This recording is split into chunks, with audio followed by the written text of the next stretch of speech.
The watcher in the dark, the observation deck of Nexus Station, hummed with the low vibration of atmospheric processors, a sound that had become as familiar to Private Dex Thorne as his own heartbeat.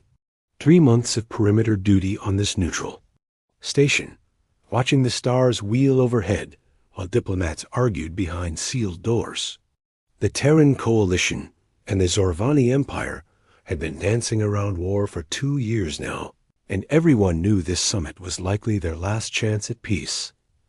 Dex adjusted his rifle strap and continued his patrol route, boots silent on the metal. Grading.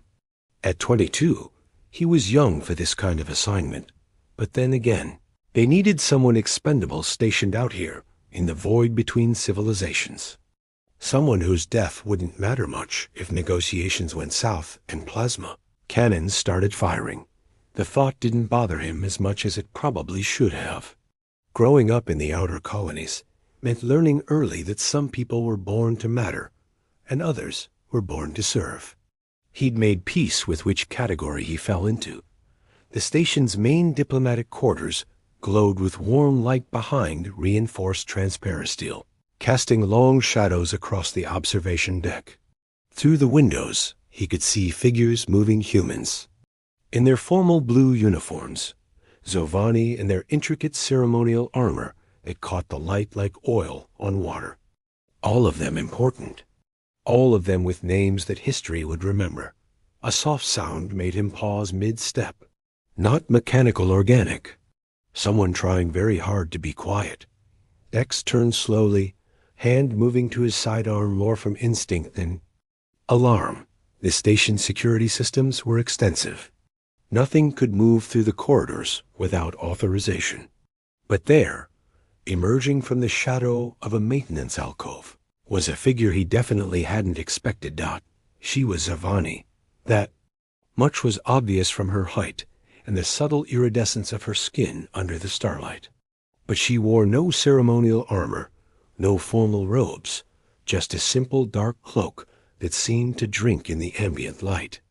Her hair was silver white, cropped shorter than was traditional for Zorvani nobility, and her eyes ... even in the dim light. Her eyes seemed to glow with their own inner fire. Not the harsh glare of artificial enhancement, but something softer, something that spoke of exhaustion and secrets. She stopped when she saw him, freezing like a wild creature caught in a spotlight.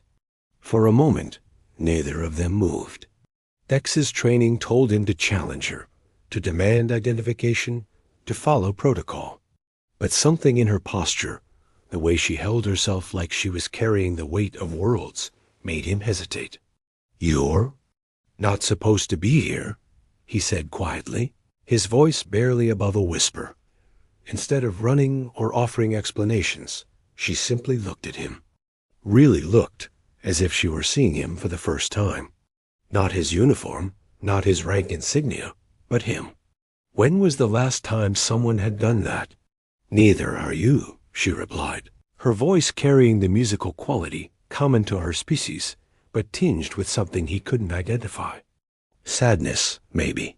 Or relief. She moved past him to the observation deck's edge, where the vast expanse of space stretched out beyond the station's hull.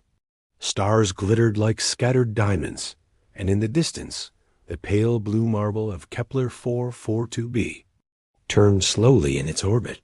"Do you ever wonder what it would be like," she asked, "to be just another star? Distant, beautiful, unclaimed by anyone." Dex found himself stepping closer, drawn by something in her voice. "Every night," he admitted. She turned to look at him again, and this time there was something like surprise in those luminous eyes, as if she hadn't expected honesty from a stranger, as if honesty itself had become foreign to her world. "May I?" She gestured to the deck railing beside him. He nodded, and she settled against the metal barrier with a grace that spoke of royal training, though she tried to hide it. They stood in comfortable silence, two figures silhouetted against the cosmos, watching the universe turn in the diplomatic quarters behind them. Voices rouse in heated debate. But out here, in the space between worlds, there was only the quiet. understanding of two people who had found something unexpected in the darkness. Shadows and starlight. 3 nights passed before she returned, and Dex found himself watching the shadows more carefully than he watched for actual threats. When she finally emerged from the maintenance corridor, he felt something ease in his chest that he hadn't realized was tight. "I wasn't sure you'd come back," he said softly as she approached the observation rail. "I wasn't sure I should." She pulled the hood of her cloak back, revealing more of her features. Up close, he could see the fine lines of exhaustion around her eyes, the way her shoulders carried tension like armor. "But the stars are clearer from here." It was a lie, and they both knew it. The view was identical from the diplomatic quarters. But Dex didn't call her on it, just as she didn't mention that he'd altered his patrol route to linger longer at the observation deck. "What do they call you?" she asked after a while. "Dex, Private Dex Thorne." He paused. "You?" "Kessa." She said it simply, without titles or family names. Just Kessa, as if she were anyone at all. Over the following nights, their conversations grew longer. She would appear sometime after the 2nd hour of his watch, when the diplomatic sessions had ended and the corridors were empty save for the soft hum of life support systems. They talked about small things at first, the beauty of nebulae visible through the station's telescopes, the strange loneliness of living among the stars. But gradually, carefully, they began to share pieces of themselves. "My father expects me to give my blessing to the war," Kessa said one night, her voice barely audible over the station's ambient noise. "The Zorvani Council requires unanimous consent from the royal bloodline before engaging in major conflicts. It's tradition." Dex absorbed this information, understanding now why she looked so haunted. "And you don't want to give it. I've seen what our weapons can do." Her hands gripped the railing until her knuckles showed pale against her iridescent skin. "I've walked through colonies after our forces have liberated them. Liberation." She laughed bitterly.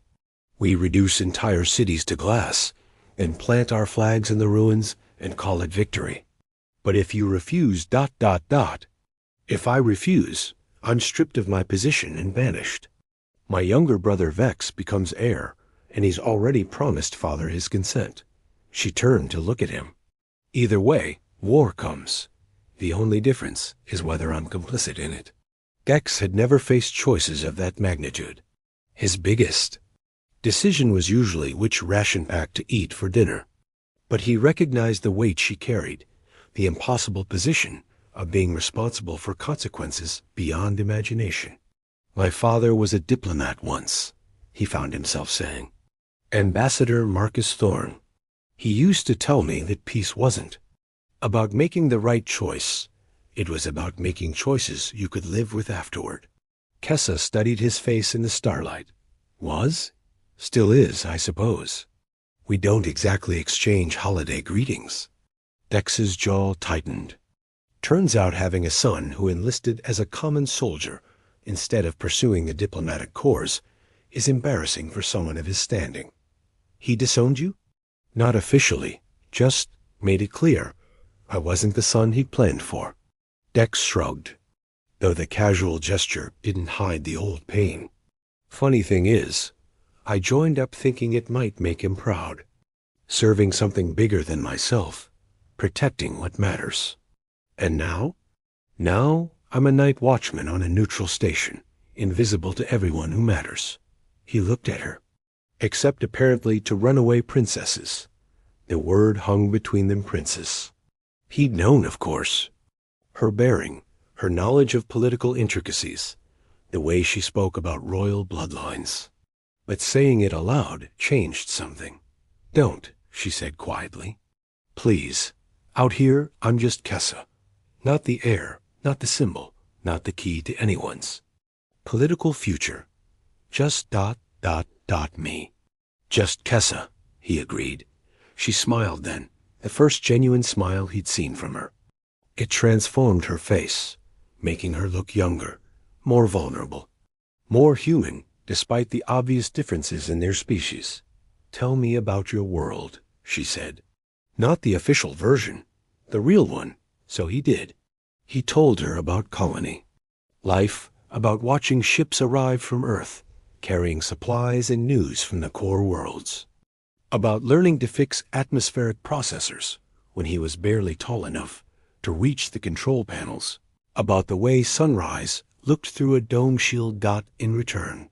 She told him about growing up in crystal spires that pierced the clouds of Zorvax Prime, about libraries filled with the collected knowledge of 1,000 conquered worlds, about the loneliness of being groomed from birth to carry the hopes and fears of an entire empire dot. As the hours passed and the stars wheeled overhead, Dex realized something was happening between them that had nothing to do with politics or war, or the vast gulf between their peoples. It was simpler than that, and infinitely more dangerous. They were becoming friends.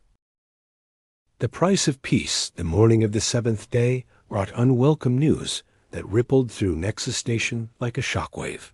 Ambassador Marcus Thorne had arrived aboard the diplomatic cruiser Meridian, sent by the Terran Coalition to oversee the final phase of negotiations. Dex learned this not from official channels, but from the hushed conversations of passing technicians and the sudden increase in security sweeps. He tried to focus on his duties, but the knowledge that his father was somewhere within these walls made concentration nearly impossible. 23 years of carefully constructed indifference threatened to crumble every time he heard footsteps in the corridor behind him. "You look like you've seen a ghost," Security Chief Mara Blackwood said, peering beside him during his afternoon patrol. She was a compact woman with sharp eyes and the kind of presence that made even innocent people feel guilty. "Just tired, Chief," Dex replied, keeping his voice neutral. "Tired." Blackwood's tone suggested she didn't believe him. "Funny thing about tired, Thorne. It makes people sloppy. Makes them forget proper patrol routes. Linger too long in certain areas." She stepped closer. "Makes them vulnerable to compromising situations." Dex's blood chilled, but he kept his expression steady. "I'm not sure I follow." "The observation deck. You've been spending a lot of time there lately." "Extended periods." Her smile was predatory. "Almost like you're waiting for something. Or someone." Before Dex could respond, she was gone, leaving him with the uncomfortable certainty that his secret meetings with Kessa were no longer secret. That night, Kessa arrived later than usual, moving with obvious agitation. The composed mask she usually wore had cracked, revealing the desperate woman underneath. "The summit is failing," she said without preamble. "My father has given the Coalition 3 more days to accept our territorial demands. When they refuse, and they will refuse, he'll declare the negotiations concluded." 3 days, Dex repeated, processing the implications. 3 days until I have to choose." She leaned against the railing, her whole body trembling with barely contained emotion. "My brother arrived this morning. He's already assured Father of his support for military action. The Council is eager for war. They see it as a chance to expand our influence, to remind the galaxy why we're feared." Dex wanted to offer comfort, but what words could address the magnitude of her burden? Instead, he moved closer, close enough that she could feel his presence without crowding her. "There has to be another way," he said. "Is there?" She turned to face him, and in the starlight he could see tears tracking down her cheeks, the first time he'd seen her cry. "I've read every treaty, studied every historical precedent. The Zervani way is strength through conquest. To refuse that tradition would be to deny everything my people believe about themselves. Maybe it's time they believed something different." The voice came from behind them, cultured and familiar. Dex's entire body went rigid as Ambassador Marcus Thorne stepped from the shadows, his formal diplomatic attire immaculate despite the late hour. Kessa moved instinctively behind Dex, recognizing the threat even if she didn't understand its nature. Dex's hand went to his sidearm, though he knew the gesture was futile. "Father," he said quietly. "Son." Marcus's gaze swept over the scene, his disgraced offspring standing protectively in front of alien royalty, both of them clearly engaged in unauthorized contact. How ... interesting. It's not what you think, isn't it? Marcus stepped closer, and Dex could see the calculating intelligence that had made him one of the coalition's most effective negotiators. A human soldier conducting clandestine meetings with Princess Cassa Jules Vrex, heir to the Zorvani throne. Tell me, have you been feeding her information about our defensive capabilities? Our contingency plans? No. The word came out sharper than Dex intended. We don't discuss military matters. Then, what do you discuss during these ... encounters? Dex felt Kessa's hand touch his arm gently, a gesture of support that somehow gave him strength. We talk about peace, he said, about finding ways to avoid a war that will kill millions. Marcus's expression shifted slightly. Peace. He studied his son's face, then Kessa's. How remarkably naive. Your Excellency, Kessa said, stepping forward with the poise of someone trained in diplomacy from birth. Your son has done nothing wrong. If you must report this incident, please ensure the blame falls solely on me. Noble of you, Princess. But unfortunately, the situation is more complex than either of you seem to grasp. Marcus clasped his hands. Behind his back, Security Chief Blackwood has been monitoring Private Thorn's activities for several days.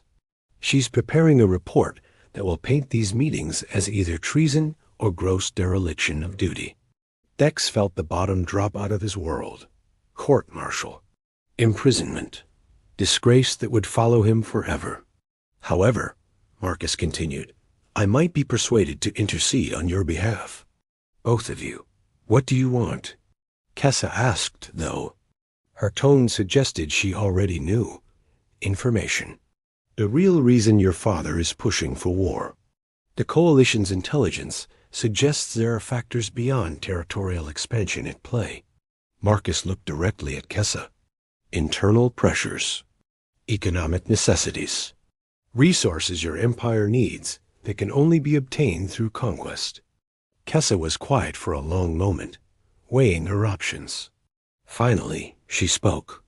If I provide this information, what assurance do I have that it won't be used to harm my people? You have my word as a diplomat, the word of the man threatening to. Destroy your own son's career? Marcus actually smiled at that. Touché, Princess. Very well. You have my word as a father who has perhaps been too harsh in his judgments.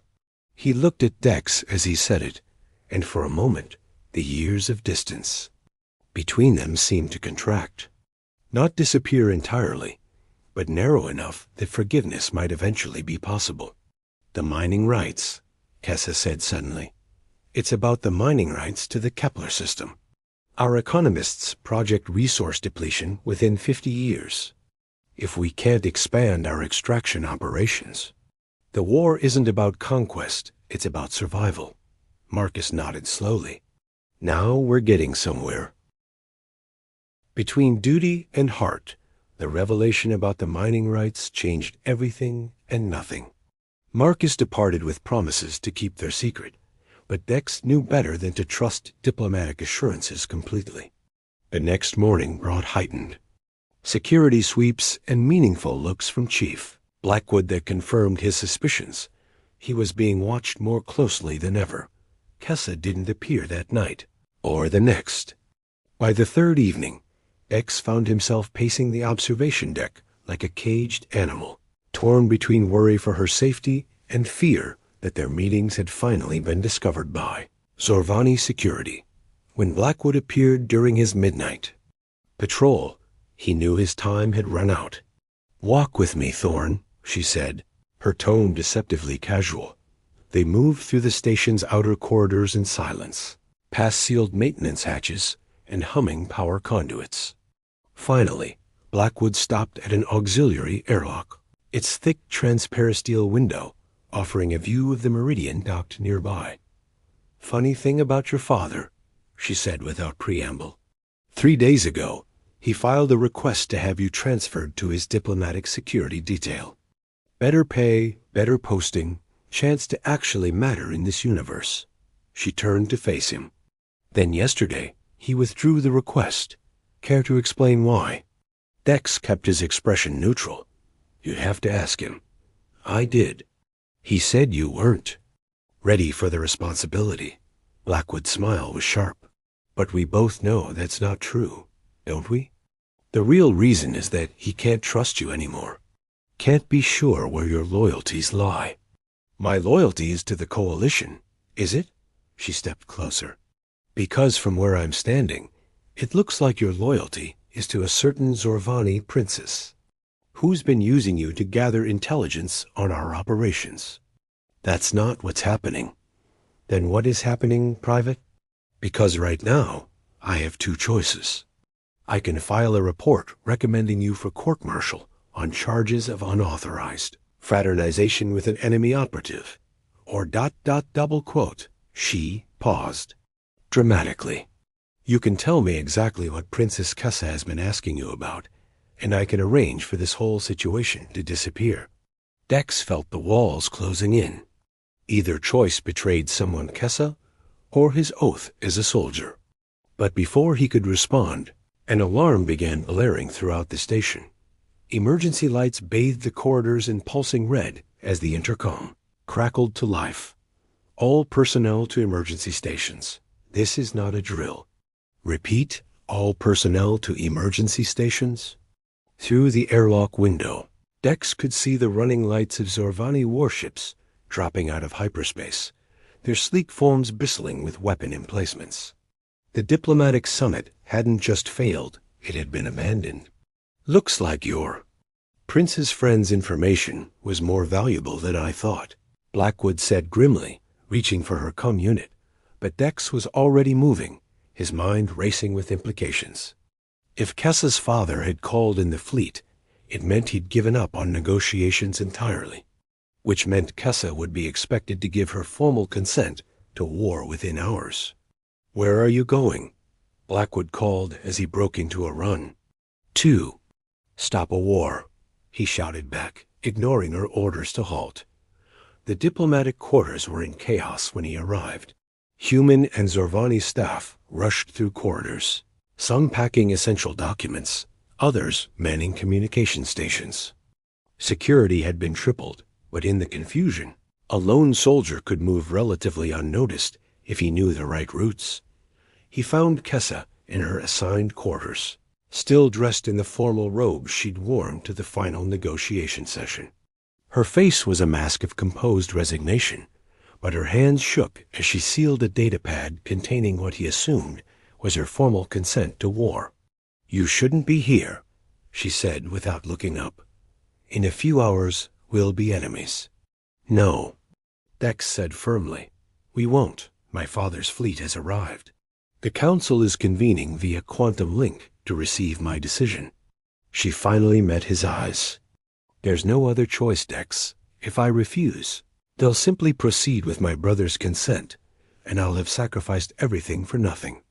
Your father shared intelligence with my father about the mining rights, the resource crisis. The Coalition knows why you really need this war." Kessa's composure cracked slightly. "Then they know we have no choice." "There's always a choice." Dex moved closer, his voice urgent. "What if there was another way to access those resources? A way that didn't require conquering entire systems? You're talking about joint ventures, shared extraction rights." She shook her head. "The Council would never agree. It goes against every principle of Zorvani expansion." "Then change the principles." "I'm one voice against thousands. One person trying to redirect the course of an entire civilization." Her laugh was bitter. "You have more faith in me than I have in myself, because I've seen who you really are." Dex reached out, taking her hands in his. "Not the princess, not the symbol. You, the person who comes to an observation deck, just to remember what peace feels like. The woman who cries for colonies she's never seen, because she knows what her people's weapons will do to them. Tears were flowing freely now, cutting tracks through the formal cosmetics she wore for state functions. Even if I could convince them, even if I could find a way to make shared resource extraction politically acceptable, the damage is done. The fleet is here. Honor demands action. Then give them action, Dex said. Just not the action they expect. Before she could ask what he meant, the door chimed. They sprang apart as his Irvani guard entered, his ceremonial armor marking him as one of the royal household. Princess, he said in heavily accented standard, the council awaits your decision. Kessa straightened, transforming before Dex's eyes from the vulnerable woman he'd come to know into the regal figure her people expected. Tell them I'll address the council in 1 hour. I have final preparations to make. The guard bowed and withdrew, leaving them alone again. 1 hour, she repeated, looking at Dex. What did you mean about giving them action? Dex took a deep breath, knowing that what he was about to suggest would change both their lives forever. What if instead of blessing a war, you offered them something else? Something that would satisfy their need for honor while opening the door to negotiation? What could possibly? She stopped, understanding dawning in her eyes. No, absolutely not. It would work. It would get you killed. Maybe. Or maybe it would give both our people something they've forgotten how to find. He squeezed her hands gently. A reason to hope. Outside the station, Zorvani warships held position in perfect formation, waiting for the word that would unleash devastation across the galaxy. In 1 hour, Princess Kessa would stand before her people's highest council and speak words that would determine the fate of billions. The question was, which words would she choose? The dawn decision, the council chamber aboard the flagship Dominion's Edge materialized around Kessa through quantum holography, creating the illusion that she stood in the sacred hall on Zorvax Prime. Dozens of crystalline thrones held the empires. Most powerful voices, their occupants shimmering slightly due to the long-range transmission. At the center sat Emperor Thax Jules Vrex, her father, his expression carved from stone. Daughter, his voice resonated through the chamber. The fleet awaits your blessing. Speak the words that will restore our empire's honor. Kessa stood in her quarters aboard Nexus Station, but the holographic projectors made it appear as though she occupied the chamber's witness platform. Protocol demanded she speak the ritual phrase, by blood and fire, let the empire's will be. Done. 4 words that would unleash war across 3 systems. Instead, she said something else entirely. Honored Council, I invoke the right of challenge. The chamber erupted in shocked murmurs. The right of challenge hadn't been used in over 2 centuries, an ancient law that allowed any member of the royal bloodline to propose an alternative to military action, provided they were willing to stake their life on its success. Kessa. Her father's voice carried a warning. You do not understand what you're doing. I understand perfectly, Father. Our people face extinction through resource depletion. War seems the only solution. But I propose another path, one that preserves our honor while securing our future. Speak your challenge, came the voice of Grand Counselor Vrex Thul-Nev, ancient and skeptical. I challenge our assumption that strength must come through conquest. I propose we demonstrate our superiority not through subjugation, but through the courage to forge new alliances. Joint resource extraction with the Terran Coalition, with the Zorvani Empire as senior partners. The Chamber's outrage was immediate. Impossible. Heresy. The Empire does not beg for scraps. Emperor Thax raised his hand for silence. And if this ... partnership fails to provide adequate resources, then I forfeit my life, and the Empire proceeds with traditional conquest. Kessa's voice remained steady, despite the magnitude of what she was proposing. But if it succeeds, we secure our future without the massive casualties and resource expenditure of galactic war. The Terrans will never agree to such terms, Counselor Rex said dismissively. They already have. Every eye in the chamber focused on her as she gestured to someone off camera. Ambassador Marcus Thorne stepped into the holographic field, his formal diplomatic credentials displayed on his sleeve. Your Majesty, Marcus bowed with precise diplomatic courtesy. The Terran coalition is prepared to offer immediate joint extraction rights to the Kepler system, with the Zervani Empire maintaining 60% operational control. In exchange, we request a 20-year non-aggression pact and shared technological development. The chamber fell silent. It was a generous offer, more generous than anything they could have expected to extract through negotiation. And why? Emperor Thax asked carefully. Would the coalition offer such terms? Marcus's smile was slight but genuine. Because Your Majesty, sometimes it takes a soldier to see what diplomats miss. Your daughter has demonstrated something we believed impossible, that honor and pragmatism need not be enemies. Behind Marcus, barely visible in the holographic field's edge, Dex stood at attention. His dress uniform was pristine, his bearing perfect, but Kessa could see the tension in his shoulders. They both knew this moment, balanced on a knife's edge. The right of challenge requires a champion, Grand Counselor Vrex intoned, citing ancient law. Someone to stand surety for the princess's proposal. Who speaks for this alliance? I do. Dex stepped forward fully into the holographic field. A collective gasp rose from the council as they saw a human soldier volunteering to bind his fate. To Zervani honor law. And you are? Emperor Thax's voice carried dangerous interest. Private Dex Thorne, Terran Coalition Marines, son of Ambassador Marcus Thorne. He met the Emperor's gaze without flinching. I've had the privilege of knowing your daughter, as she truly is not the symbol you've made her, but the person she chooses to be. She carries the weight of your empire's future every day, and she's never once chosen the easy path when the right path was available. You would stake your life on her judgment? I already have, Your Majesty. Every night for 2 weeks, when she could have used our friendship to gather intelligence or sow discord. Instead, she used it to remember why.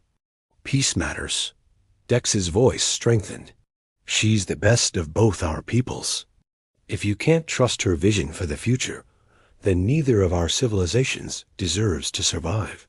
The chamber was absolutely silent. Kessa felt tears threatening, but refused to let them fall. This was Dex's moment as much as hers, the chance to prove that a common soldier could stand before emperors and speak truth to power. Emperor Thax studied them both for a long moment. Then he looked to the council. All in favor of accepting the princess's challenge? A vote was closer than Kessa had dared hope. When the final tally was announced, 7 votes in favor, 5 against, she felt her knees nearly buckle with relief. The challenge is accepted, her father declared. You have 1 standard year to demonstrate the success of this alliance. If the resource yields meet or exceed our projections, the right of challenge is satisfied. If they fall short, he didn't need to finish the sentence. As the holographic connection dissolved, Kessa found herself back in her quarters, legs shaking with reaction. Through the viewports, she could see the Zervani fleet already beginning to break formation. Their mission changed from conquest to protection of the new joint mining operations. Dex was there when she turned around, still in his dress uniform, looking as stunned as she felt. We did it, she whispered. You did it, he corrected. I just stood there and tried not to faint. She laughed, really laughed, for the first time in months. A year from now, when the first resource shipments arrive on Zorvax Prime, they'll build statues of you. A human soldier who helped save an empire. I don't want statues. Dex moved closer, his expression serious. "I want to make sure you're still alive to see those shipments arrive. Are you volunteering to stick around and keep an eye on me? If you'll have me. Ambassador Thorne, my father, has offered me a position with the new Joint Operations Command. Apparently, I've developed some useful diplomatic skills." Outside their window, the stars wheeled in their ancient patterns, no longer witnesses to impending war, but to the fragile beginning of something unprecedented. Two peoples learning to trust each other, starting with a princess who had chosen hope over tradition, and a soldier who had chosen her over safety.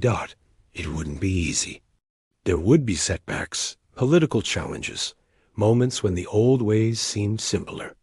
But as Kessa took Dex's hand and felt the warmth of his fingers intertwined with hers human and Zorvani, common soldier and royal heir, two people who had found each other in the space between worlds, she knew they had already achieved the impossible. They had chosen peace. And sometimes that was enough to change the universe. The end.